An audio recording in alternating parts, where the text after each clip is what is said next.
The following is a presentation of the Sovryn Technica podcast feed.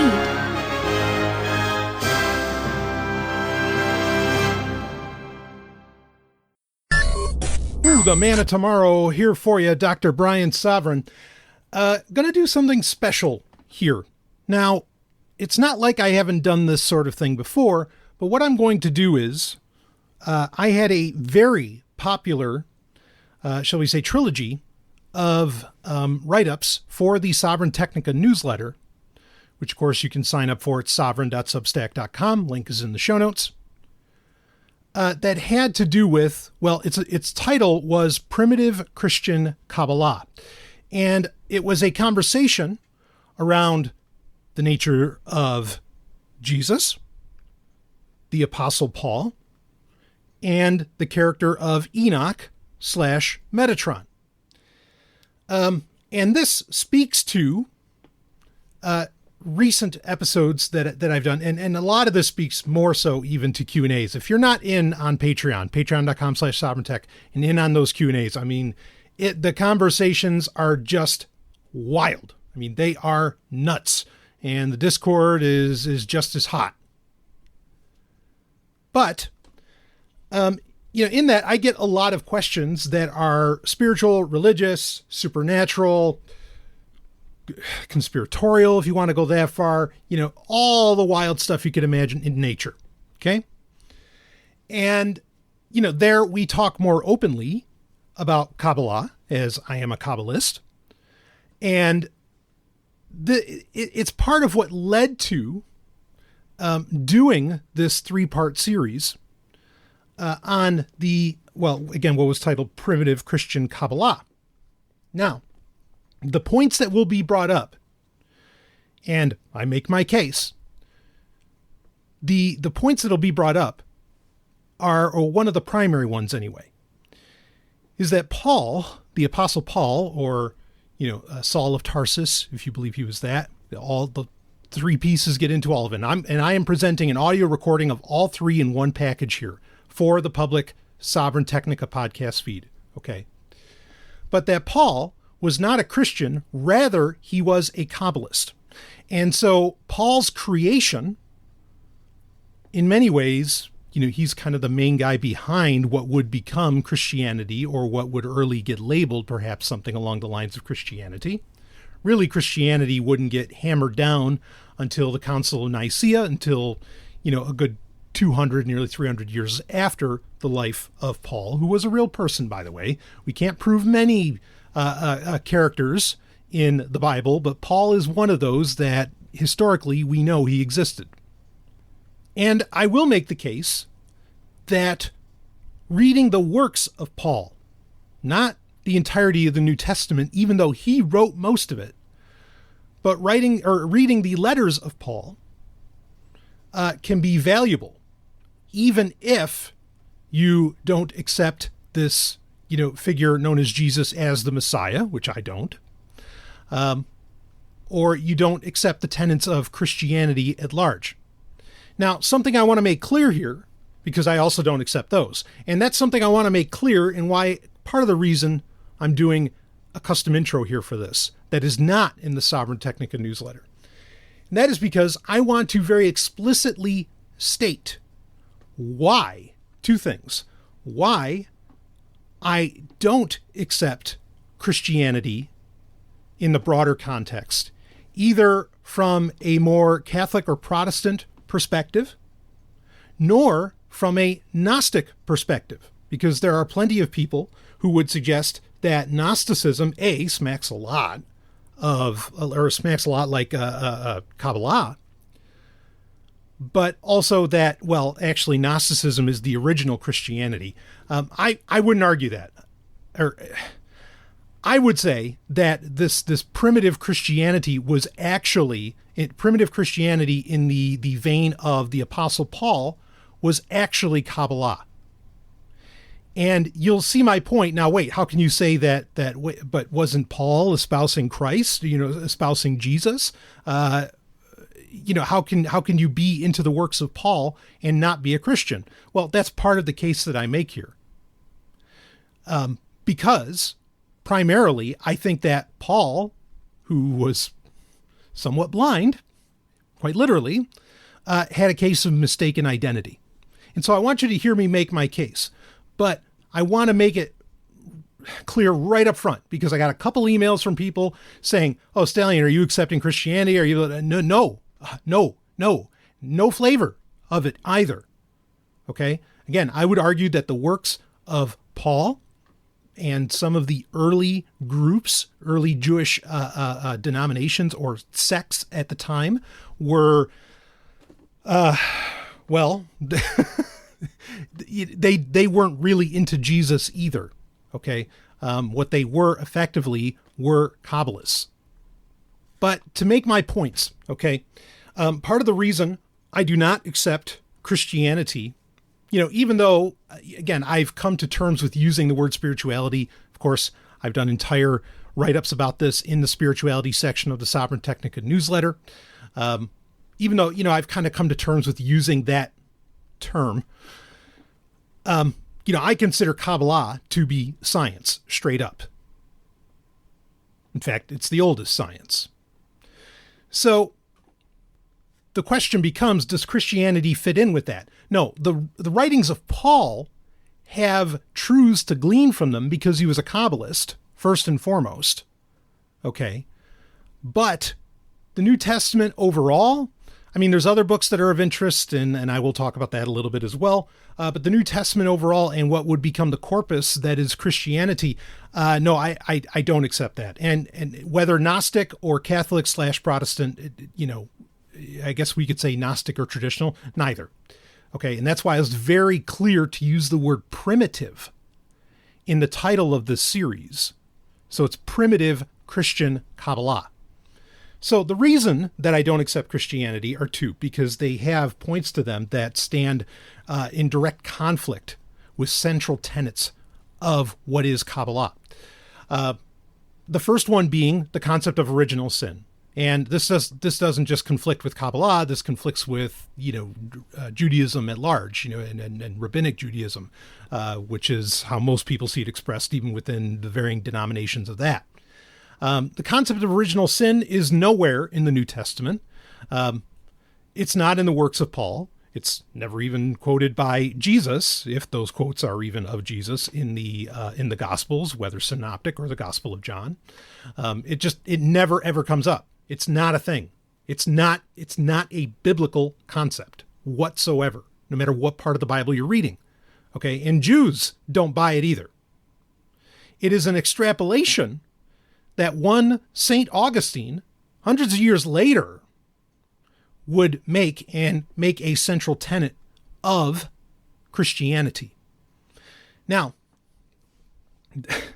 the part that I think a lot of people miss about this is, well, Augustine was a genius. I'm not saying he wasn't, but Augustine was this genius. Why would he come up with this, out of whole cloth if there was no actual basis for it in the Bible? And that's the thing.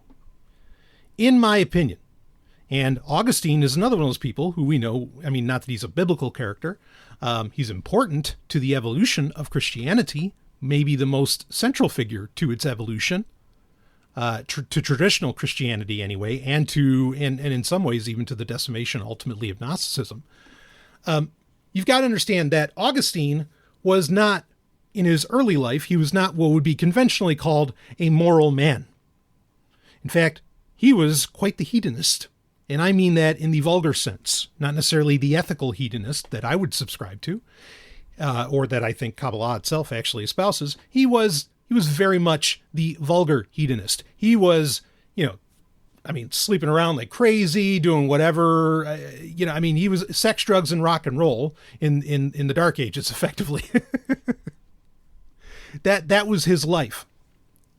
And most people don't recognize that. I think when they think of St. Augustine, they just instantly think of, this great saint in the Catholic Church and so on. And even Protestants have some respect for him and blah, blah, blah. And City of God is this genius text. And again, genius doesn't have to be right, but it can still be genius. And I'll certainly give it that credit. But it's important to understand that it's not hard to imagine that a person who lived the wild and crazy early life that St. Augustine did, that later on he would try to ex post facto, he would later on try to justify, how could I have been such a sinful creature if at the same time I am this paragon of virtue later on in my life and within the church?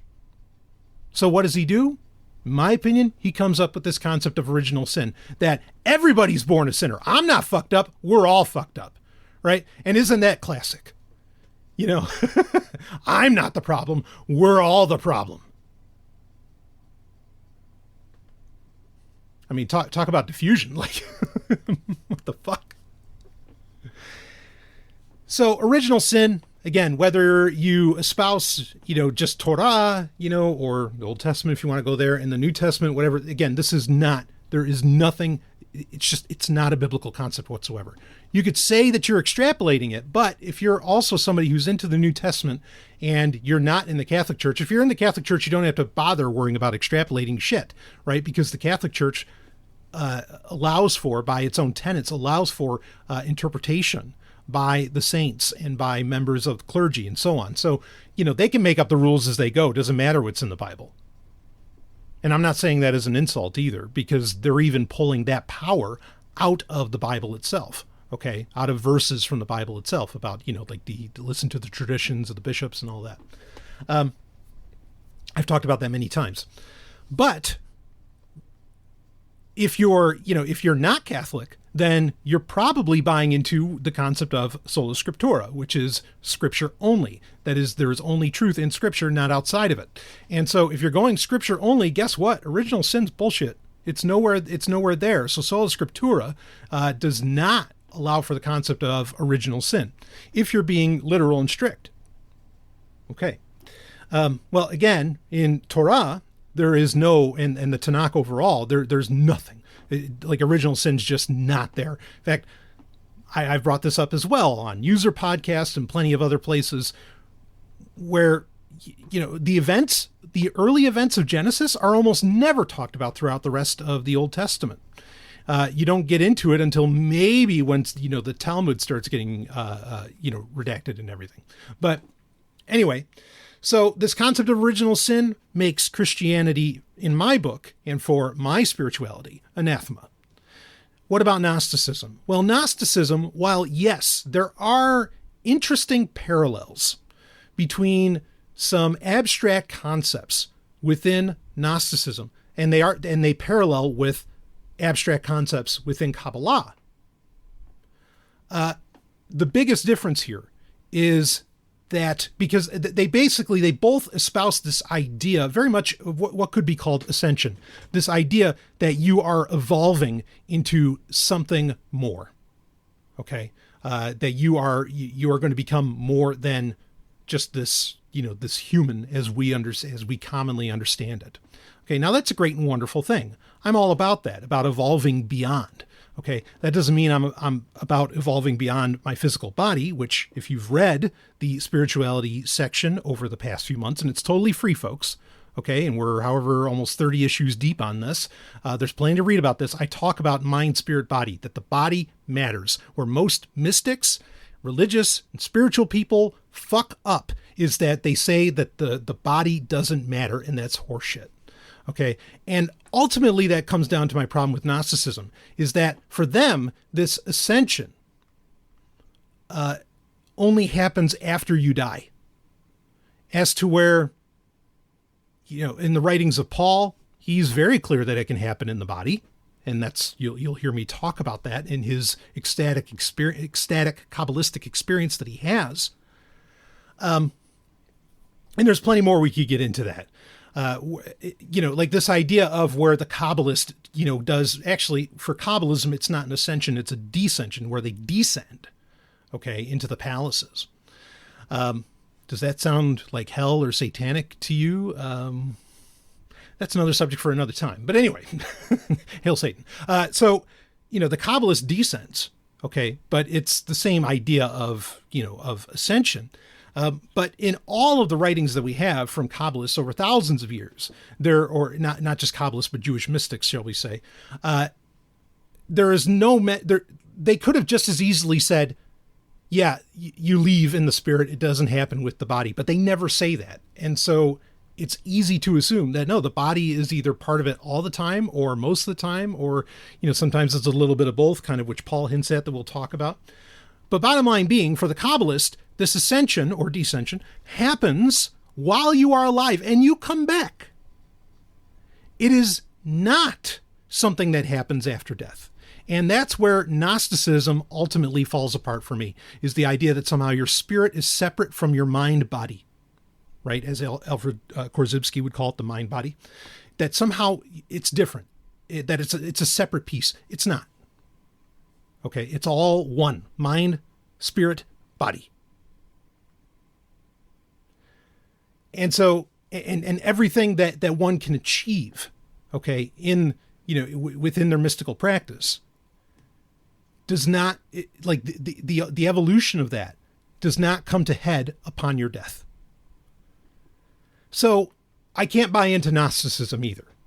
Okay. Just in case you think I'm somehow espousing, by deconstructing, and reconstructing, Paul, the Apostle Paul, I am not arguing for Gnosticism either, because Gnosticism has what are quite literally fatal flaws. So I hope I've made it abundantly clear that from very, I don't want to call them simple, but from very core concepts within either traditional or Gnostic Christianity, even though I definitely agree with the Gnostics a lot more than traditional Christianity. And there's a lot to learn from the Gnostics, or, from Gnostic texts for sure, including ones that are still, to this day. They have excellent evidence on perhaps the reality of, what happened to this character known as Jesus. And it's really, really worth reading. But anyway, I hope I've made it clear. No, I am not espousing Christianity in any way. Okay. Am I throwing a little bit of a bone to Christians here to some degree? If it gets them off, sure. Or wait, that came out wrong. Maybe a little bit, just to get them to understand, to grok where I am coming from, and maybe give them a different perspective on the texts that they venerate and what's going on within those texts. What's the reality of it? Because I am definitely coming at it from a very, from a literalist interpretation, right? As to where that's not how I would interpret Torah, the books, and other Jewish texts.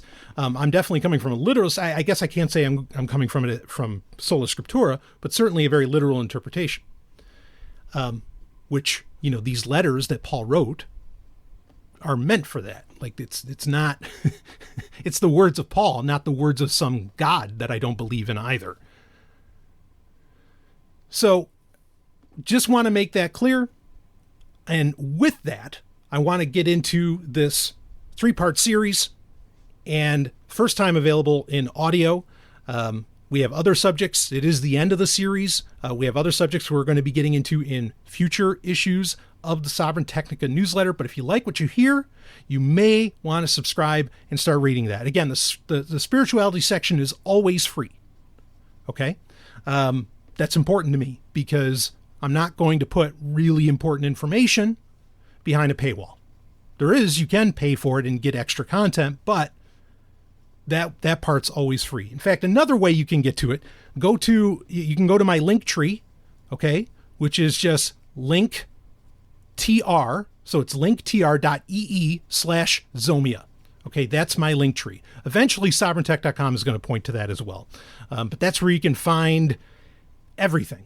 Okay, you can find, the Sovryn Technica newsletter. You can find the podcast feed. You can find mine and Ellen's Instagram feeds. You can find, where I am on Threads. You can find my Blue Sky. You can find everything's right there on that link tree. You can find my Medium page, everything. It's all right there on Linktree if you want to hit that up. So it's Linktree and just the username Zomia. So linktr.ee/Zomia. And again, sovryntech.com is going to lead there soon enough anyway. So, all right, with all of that said, let's get into, if you're intrigued by everything that huge preface I just made of 20 minutes, then I think you'll enjoy this. So here we go, the Primitive Christian Kabbalah 3-part series. And I'll let the music ride it out, and I'll see all of you on the other side. Primitive Christian Kabbalah, Part 1, by Dr. Brian Sovryn, from the Spirituality section of the Sovryn Technica newsletter, issue 22. We interrupt this broadcast to bring you what will likely be a two-part conversation on a very important topic, the relationship between Christianity and Kabbalah. What inspired me to write about this was a dynamite video by the one and only Dr. Justin Sledge at Esoterica about the esoteric origins of Christianity. I highly recommend you watch it, if not just for the reason that someone even more credentialed than I, Dr. Brian Sovryn, walks you down the path of what I'm going to discuss. To be clear, the endgame of the path that I'm going to take you on is not discussed by Dr. Sledge in that video, though he may hint at it, and I want to get some points made quickly at the onset before we carry on. 1. Christianity, in its most primitive form, i.e. pre-Catholic, pre-Nicene Fathers, post-crucifixion, 1st century CE, was merely a Jewish sect. It was not a distinct religion. It was more a denomination of Judaism. New Testament writings back this fact up. 2. Kabbalah is the most primitive form of Judaism, and most primitive form of spirituality overall, with its concentration on the primordial Torah. This can also be backed up by varying Jewish texts. 3. The Apostle Paul was a real person. His writings with none other than the infamous Seneca of Rome prove this as much as anything can be proven historically. While Jesus actually existing is up to historical debate, and we will discuss this, Paul's existence is generally not questioned, though some Christians claim Paul was not originally Saul of Tarsus, then converted. They're wrong, but I just want to be fair as I can here. 4. The biblical character known as Enoch, of whom Torah says did not die, became a quote-unquote heavenly being, known as Metatron, or even the Lesser YHWH, a scandalous name in Judaism, but attributed to him by Jewish texts nonetheless. 5. The book, or books, of Enoch are the written words of eyewitness accounts, and is quoted by the New Testament in the book of Jude, by the way. Now that we have that groundwork out of the way, let's talk about the Apostle Paul. Paul is one of the most well-known and revered figures in Christianity, whose conversion and missionary journeys significantly contributed to the expansion of the faith. In fact, most of the New Testament is actually written by Paul, not Jesus nor Peter. This fact usually surprises Christians that never actually read their own holy book, but I digress. In many ways, Paul made Christianity what it is, and certainly in its 1st century CE, primitive form. Perhaps one of his most interesting writings, outside of the book of Hebrews, which it is contested that he didn't write, but that's a story for another time, is 2 Corinthians chapter 12. In it, he describes his mystical ascent into the third heaven, a concept not at all alien to the writers of the books of Enoch. And the description that Paul gives appears to make something very clear. The Apostle Paul was, more than being a Christian, a Pharisee, or anything else, a Kabbalist. Paul's mystical ascent in 2 Corinthians 12. In 2 Corinthians chapter 12, verses 1 through 4, Paul describes a vision or revelation in which he was, quote, caught up to the third heaven, end quote, and, quote, caught up into paradise, end quote, where he heard, quote, inexpressible things, end quote. Although Paul speaks in the third person, most scholars agree that he is referring to himself in this passage. This account of a mystical ascent where one is transported to a higher spiritual realm is strikingly similar to the Hekhalot experiences found in Jewish mystical texts known as the Merkabah, or chariot, literature. This literature is a precursor to what would be known as Kabbalah, but it's easy to argue that it is, and it is often quoted within, Kabbalah. Kabbalistic Hekhalot experiences. The Hekhalot literature, originating between the 1st and 7th century CE, describes the mystical ascents of various Jewish mystics who sought to enter the heavenly realms and stand before the divine throne. These texts contain elaborate descriptions of the heavenly palaces, Hekhalot, that the mystics traversed, as well as the celestial beings they encountered along the way. The ultimate goal of these ascents was to gain access to divine knowledge and achieve a closer union with God. Similarities between Paul's ascent and Kabbalistic Hekhalot experiences. 1. The journey through multiple heavenly realms. Both Paul's account and the Heckalot experiences involve a journey through multiple heavenly realms. Paul mentions being caught up to the third heaven and later into paradise, while the Heckalot mystics describe ascending through 7 heavenly palaces. 2. The ineffable nature of the experience. In both accounts, the experiences are described as being beyond human comprehension or expression. Paul refers to the things he heard as inexpressible, while the Heckalot mystics often use similar language to convey the ineffability of their experiences. 3. The pursuit of divine knowledge. Both Paul and the Heckalot mystics sought to gain access to divine knowledge through their mystical experiences. Paul's ascent allowed him to hear inexpressible things, while the Heckalot mystics aimed to acquire secret knowledge and wisdom directly from God or the celestial beings they encountered. 4. Encounters with celestial beings. Both Paul and the Heckalot mystics describe encounters with celestial beings during their mystical journeys. Although Paul does not provide specific details about these beings, his account parallels the Heckalot literature in which mystics encounter angels and other heavenly beings during their ascents. The case for Paul as a Kabbalist. Given the similarities between Paul's mystical ascent and the Kabbalistic Heckalot experiences, it is plausible that Paul was exposed to and practiced Jewish mysticism before his conversion to being a follower of Jesus Christ. This is further supported by the fact that Paul was a Pharisee, a sect of Judaism that was deeply rooted in the study of the Hebrew Scriptures and was likely familiar with the mystical traditions of their time. Moreover, the Apostle Paul's writings contain other elements that are reminiscent of Jewish mysticism. For instance, his emphasis on the transformation of the believer through the indwelling of the Holy Spirit aligns with the Kabbalistic concept of devukut, or mystical union with God. Additionally, Paul's use of the term mystery in his letters, which refers to hidden divine knowledge revealed through revelation, bears resemblance to the secret wisdom sought by Kabbalistic mystics. Furthermore, Paul's background as a highly educated Jew, a Pharisee of Pharisees, with a strong foundation in Hebrew Scriptures, would have provided him with ample opportunity to engage with Kabbalistic teachings. His education, as well as his travels and interactions with various Jewish and Gentile communities, could have exposed him to the mystical traditions that were emerging and being rediscovered during his lifetime. The mistaken Messiah. So what does this all say about Paul, and for that matter, Christianity? Again, there's a part 2 to this subject, but I want to leave you with some tantalizing ideas. With what I've said thus far, you may assume that Kabbalah in itself is actually just a proto-Christianity, which of course many, though not all, Christians see Judaism itself as. Perhaps your line of thinking is that Kabbalah points at Christianity as the one true spirituality, instead of the other way around. I would disagree with you, but if you did think that, then Christians would do well to integrate Kabbalistic concepts and traditions, instead of the often stale practices of the faith of the old rugged cross. However, I want to posit another possibility to you in light of this information, a possibility we'll break down further in the next newsletter.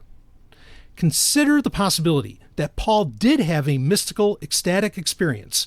Note that Paul also says in the chapter that he didn't know if he went up, quote, in the body or just in the spirit, end quote, again proving my point that the physical body matters and is not to be ignored or tossed away.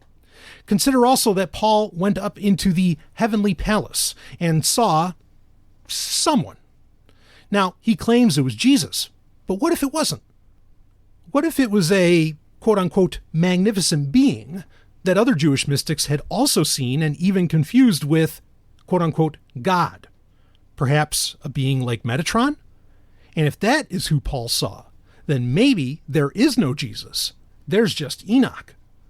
What does that mean for Christianity as a whole? We'll discuss this very subject in the next newsletter. Primitive Christian Kabbalah, Part 2, by Dr. Brian Sovryn, from the Spirituality section of the Sovryn Technica newsletter, issue 23.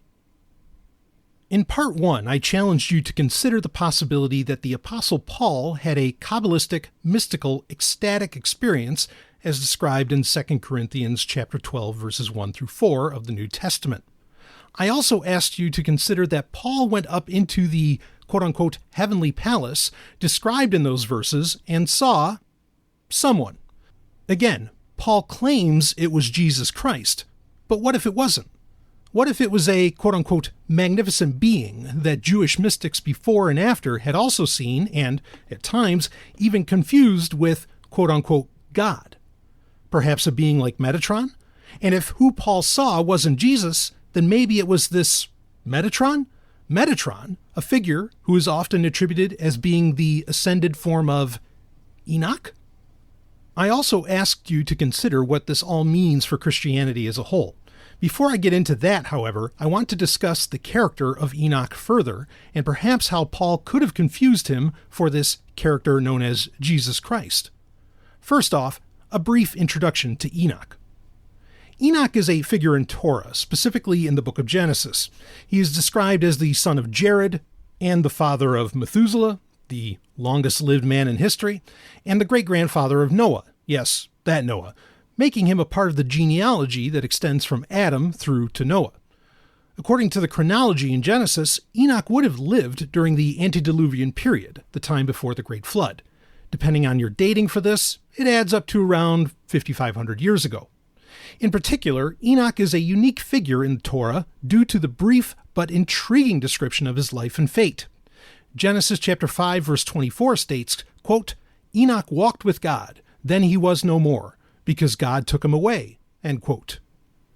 This has been interpreted by many to mean that Enoch did not die in the traditional sense, but was instead taken directly to heaven, a concept known as translation. To be clear, according to Torah, Enoch never died. He ascended. The life and character of Enoch are expanded upon in various apocryphal and pseudepigraphal texts, such as the Book of Enoch, as well as the books 2nd and 3rd Enoch. Granted, these books are not usually included in Jewish or Christian canons, save some groups, such as the Ethiopian Church, as well as the Qumran sect, famous for the Dead Sea Scrolls, but that's never stopped them from being used by religious groups as evidence for theological stances or just to get a point across. Unfortunately, proving that Enoch ever existed is next to impossible for a variety of reasons, and, to be fair, it's almost as difficult to prove that Jesus ever existed. Now, I do believe that Jesus Christ was an actual person who lived, married, and had children, and eventually died, and the best evidence for his existence is in Japan, at his grave. I also believe that Enoch existed, and I also believe that he has never died. The evidence for that isn't as substantial as that found in Japan about Jesus, but I do believe there's evidence. Where Enoch trumps Jesus in the game of history, however, is that unlike Jesus, Enoch actually wrote shit down. Note: Jesus never wrote anything. He's just constantly quoted by his disciples in the 4 Gospels and the book of Revelation. Jesus could have said anything in reality. We have absolutely no idea. All we have of his sayings is a bunch of he said, she said. End note. The infamous Book of Enoch, in my opinion and others, is an eyewitness account of tremendous importance. While we could quibble about the dates, at least over 5,000 years ago, this guy saw some shit, not unlike Ezekiel, and he wrote it down as best he could describe it for a person of his time. It also lays out some of the first science, as well as the first calendar that humanity ever wielded. Developed would be the wrong term. It's a wild read, all Enochian literature is, and a tragedy that it is largely ignored by Christians and Jews alike. Except some Christians do like to quote it here and there, and in fact in the New Testament Epistle of Jude, it is directly quoted. The reason these Christians like to quote the first book of Enoch is because there are specific verses within it that seem to very much describe and act as prophecy for the coming of Jesus Christ. Particularly this one, from the famous and largely well done 1913 R.H. Charles translation of the Book of Enoch. Quote, "And he, the angel, came to me, Enoch, and greeted me with his voice, and said unto me, This is the Son of Man, who is born unto righteousness, and righteousness abides over him, and the righteousness of the head of days forsakes him not." End quote. Sounds a lot like Jesus at first blush, doesn't it? Let's break down the similarities a bit. 1. Enoch's ascension. In Genesis chapter 5, verse 24, it is stated that Enoch, quote, walked with God, then he was no more, because God took him away, end quote. This has been interpreted by some to mean that Enoch ascended to heaven, a parallel drawn with Jesus Christ's ascension. 2.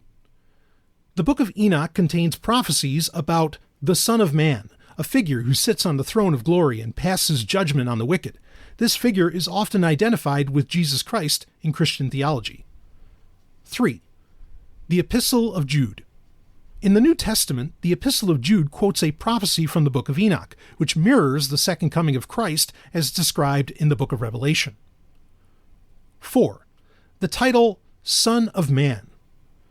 Both Enoch's prophesied figure and Jesus Christ are referred to as the Son of Man, suggesting a possible connection between the two. Now that last point is where this gets interesting, and where Christians for the past 100 years have gotten it all wrong. Properly and freshly translated from the source texts of the Dead Sea Scrolls, these verses quoted above from the book of Enoch doesn't say, quote, this is the Son of Man, end quote. Again, properly translated, it's actually the angel saying to Enoch, quote, you are the Son of Man, end quote. And the supposed prophecies continue on from there. This is the point. All of the evidence that Christians love to pull from the book of Enoch that show that Jesus Christ is the Messiah is bullshit. The book of Enoch is never talking about some future Son of Man to come as the Messiah. It is saying that Enoch is the Messiah, and every prophecy in the book should be attributed to Enoch himself. So the question becomes again, who did Paul see in the clouds in heaven? Was it Jesus? No. Compelling evidence shows Jesus was actually still alive on earth at the time in Japan, getting his freak on and having babies. Was it Enoch that Paul saw in the form of Metatron?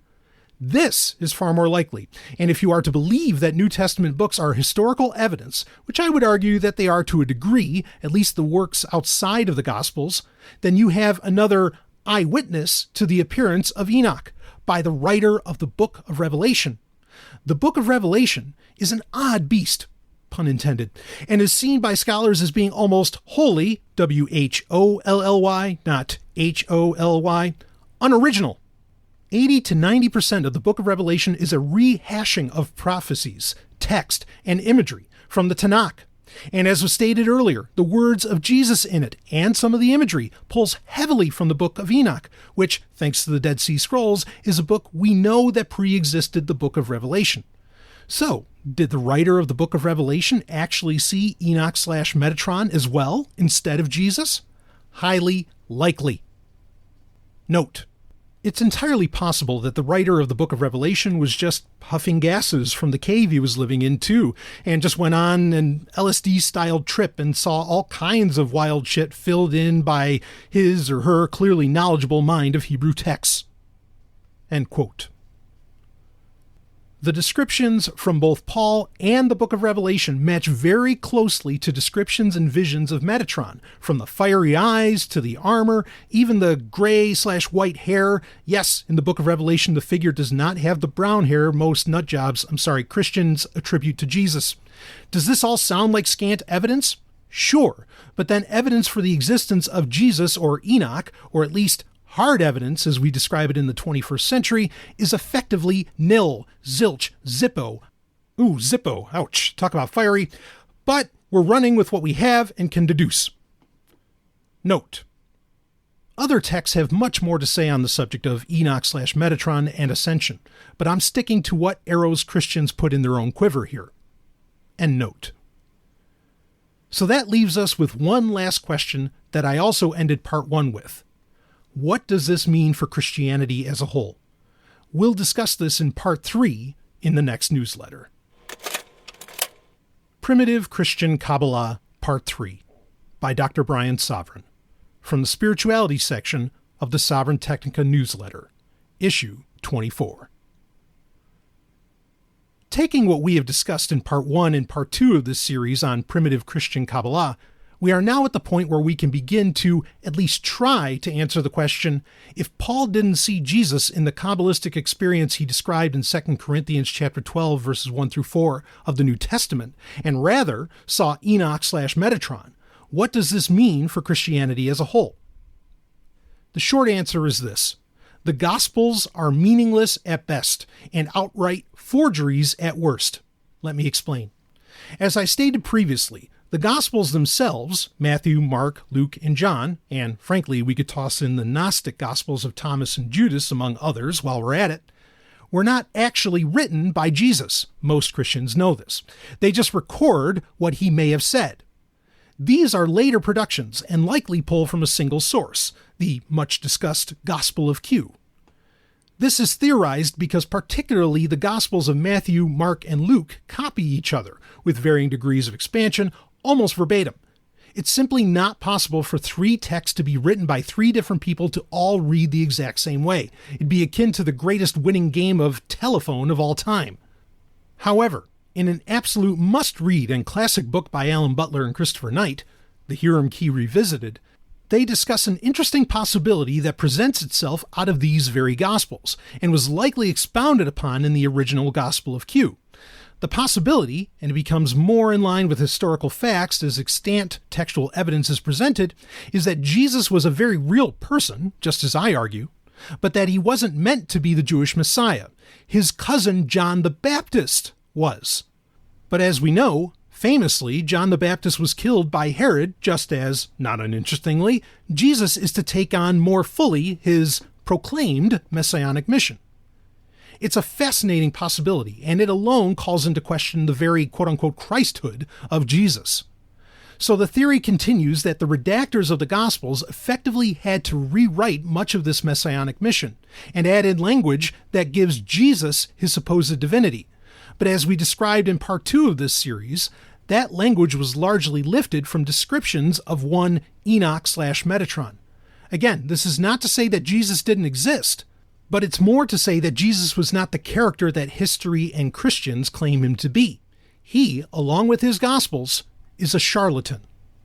But then you ask, Dr. Sovryn, without the Gospels and Jesus Christ, what's left of Christianity? Well, remember in part 1 that we discussed how the Apostle Paul is really the originator of this whole thing we call Christianity today. This statement isn't even controversial among scholars or even Christians themselves from a cultural standpoint.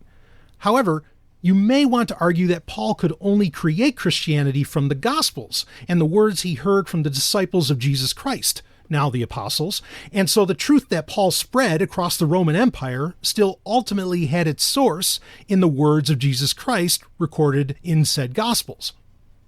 Wrong. And the Apostle Paul tells us this himself. As we discussed in part 1, there is no historical debate that Paul existed. He did, and that his letters, which comprise the bulk of the New Testament, were actually written by Paul. They are occasional letters, the kind of stuff you'd send to a pen pal if your pen pal was an entire church in some far-off land. Paul is being vulnerable and transparent in these books of the New Testament. He's writing to dear friends. And in this transparency, particularly in Galatians chapter 1, verse 12, Paul admits this, quote, I did not receive it from any man, nor was I taught it. Rather, I received it by revelation from Jesus Christ, end quote. Read that again. Do you see what he's saying? He never read the Gospels. He was never taught Christianity by any of the other so-called disciples. He didn't receive it from any man, nor was he taught. He says he received it from revelation, the very Kabbalistic revelation of 2 Corinthians chapter 12, verse 1 through 4 that we started with. And, as I'm contending, who he calls Jesus Christ was actually Enoch/Metatron. So continuing with this line of thinking, if Christianity was largely based on the works of Paul, and Paul admits that his works are not based on the Gospels and the words of Jesus contained therein, then as I said, the Gospels are meaningless. Christianity, more precisely, is simply what is contained within the works of Paul and the apostles confirmed of his day in the 1st century CE, which would include Jude and perhaps the writer of the book of Revelation and others. To explain the title of the series, Christianity in its most primitive form is Kabbalah. It is not the religion of Jesus Christ. It is not what the Catholic Church has deemed it as. It's not what the Protestant Reformation espoused it to be. It's not what the Seventh-day Adventists claim it to be. It's not what the Mormons say it is. These are all latter-day fictions or ad hoc power grabs. Now, you may be asking, why did Paul claim it was Jesus Christ that he saw? While we can never know for certain, I would be willing to suggest that it's because Jesus was the most prominent figurehead for the messianic fervor in the 1st century CE. It made sense for Paul to assume that's what he saw.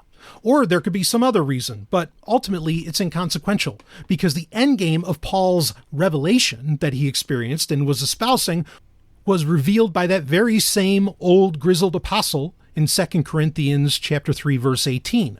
Quote, "But we all, with unveiled face, beholding as in a mirror the glory of the Lord, are being transformed into the same image from glory to glory, just as by the Spirit of the Lord."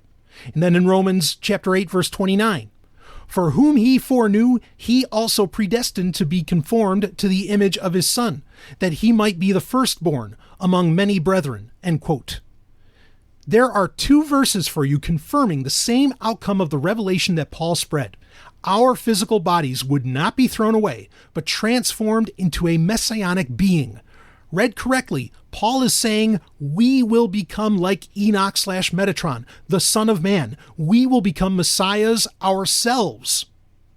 That is the very same endgame of Kabbalistic practice, to take on the messianic consciousness and long-living body, to become gods, co-creators in our universe. I'll leave you with this, and it's something we will explore in future segments. The works of Paul of Tarsus are diamonds in the rough of Christianity, because they are coming from someone who had clearly mastered much of Kabbalistic practice. While not necessary for Kabbalistic education, I think Kabbalists and mystics of all stripes would do well to study Paul's works, and some other New Testament texts, not the Gospels though, and integrate the truths of experience that can be gleaned from them. I hope you find them as fascinating in their Kabbalistic light as I have.